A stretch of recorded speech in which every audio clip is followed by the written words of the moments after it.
আসসালামু আলাইকুম। আজকে সকালে প্রচুর বৃষ্টি, এলা খুদের ভাত রাঁধতে বলছি। এলা মায়ে বলছে আমার ছোটো বোনকে, ছোটো বোন সুন্দর করে খুদের ভাতগুলা, খুদের চাউলগুলা ভালো করে ধুয়ে নিতেছে। ধুয়ে নিয়ে কড়াইয়ের মধ্যে দিয়ে একটা পানিটা মাইপা নিতেছে। ইয়ার পাকটা কাঁচামরিচ আর পেঁয়াজ কুচি একখানা করে পইলা খুদের চাউলের মধ্যে দিয়ে দিতেছে।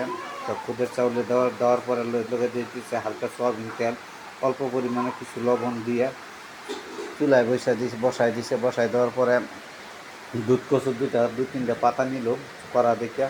তো মানে কচি পাতা নিল চাপা শুক্তিটা ভালো করে ধুয়ে সুন্দর করে ধুয়ে 4-5টা ধোয়া দিয়ে সুন্দর করে পরিষ্কার করে পরে দুধ কচুর পাতার মধ্যে এইভাবে মুড়িয়ে দিয়ে পরে শুকনা লঙ্কা দিয়ে পরে পেঁয়াজ কুচি দিয়ে পেঁয়াজটি ভালো করে ধুয়ে নিতে হইব। ধুয়ে নিয়ে পরে কুচি করে আগে দিয়ে নিতে হইব।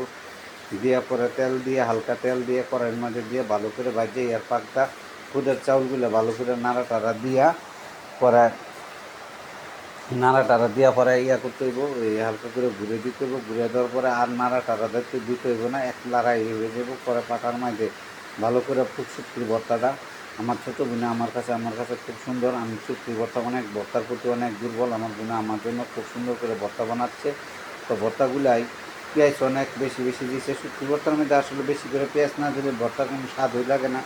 তো ভর্তার স্বাদ পেতে হলে বেশি করে পেঁয়াজ দিতে হবে। পেঁয়াজ দেওয়ার পরে এই যে ভর্তা আর খুদের ভাত হয়ে গেছে আমি হামজা বলছি আগে তুমি খাওয়ার পরে খাওয়া দাওয়া করে তুমি দেখো, একটু অল্প করে নিয়ে আগে খাওয়া করে টেস্টি করে দাও খুদের চাউলের ভাতগুলো কেমন টেস্টি।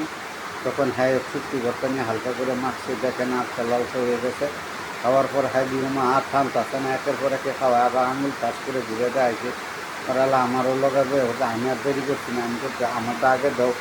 পরে হানকিন লইয়া হানকিন মাঝে মাটির পাত্র, এটাকে হানকি বলা হয়। এই হানকিটা বেশিরভাগ পাওয়া যায় হরিপুরের দিকে, হরিপুরে আটশোশিতে পাওয়া যায়। তো আমি এটা জামালপুর থেকে আনছি। তো আনার পরে এই যে হানকিটা দিয়ে আমি খাইতেছি শুটকি ভর্তা নিয়ে। তো আমার কাছে খুব ভর্তাটা খুব টেস্ট হয়েছে। আপনারা না বললেই নয়, লগে একটু লেবুর আমি চিপা নিয়ে একটু লেবুরা দিয়ে দিই শুটকি ভর্তার খুদের লেবু দিয়ে চিপা ভর্তাটা খুব স্বাদ লাগে। তো সবাই ভালো থাকবেন। আসসালামু আলাইকুম।